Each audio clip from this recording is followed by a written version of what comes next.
একটা সুখী পরিবারের হঠাৎ করে সবকিছু এলোমেলো হয়ে গেল। চেন্নাইয়ের মরার উপর খাড়ার ঘা। যে চেন্নাই উঠছিল সেই চেন্নাই এখন বলার সংকটে। এদিকে আবার প্লে অফের কঠিন সমীকরণে চেন্নাই সুপার কিংস। এমনিতে পাঞ্জাব কিংসের কাছে ম্যাচ হেরে প্লে অফের সমীকরণ আরও কঠিন হয়ে গেছে চেন্নাইয়ের জন্য। চেন্নাইয়ের টিম ম্যানেজমেন্টের মাথায় হাত, তারা কি করবে? চেন্নাই এখন বলেই সংকটে। কি হয়ে গেল হঠাৎ করে?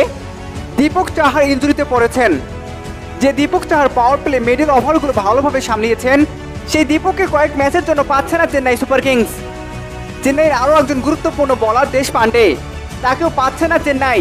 সেটা নিয়ে চিন্তিত গোটা চেন্নাই। যে দর্শক জানা সে বলবে পাথিরানা আছে, সমস্যা নেই। পাথিরানা ভিসার জন্য আইপিএল ছেড়ে চলে গিয়েছেন তার নিজের দেশে। এত সমস্যা নিয়ে চেন্নাই কিভাবে প্লে অফ খেলবে? সমস্যা যেন শুরু হয় মোস্তাফিজকে দিয়ে। পাঞ্জাবের সাথে ম্যাচ খেলে দেশে ফিরে আসছেন মোস্তাফিজ। এরপর থেকেই যেন চেন্নাইয়ের শরীর দশা। যখন মোস্তাফিজ ছিল তখন একাই সামলিয়েছেন ডেথ ওভার। মোস্তাফিজের সাথে জুটি বেঁধেই বল করে গেছেন পাথিরানা। মূলত সেই জুটির উপর ভর করে চেন্নাই ম্যাচ জিতেছিল, কিন্তু আর সেই জুটিকে দেখা যাবে না চেন্নাইয়ে। এখন প্রশ্ন হচ্ছে পাথিরানা কবে ফিরবেন? দীপক চাহর কবে ইনজুরি থেকে সে উঠবেন? এদিকে আবার চেন্নাই রাস্তার বলার দেশপান্ডে কবে যোগ দিবেন চেন্নাই শিবিরে? এই প্রশ্নগুলো আপনাদের উত্তরের অপেক্ষা থাকলো। আপনার কমেন্ট বক্সে উত্তরগুলো জানিয়ে দিন।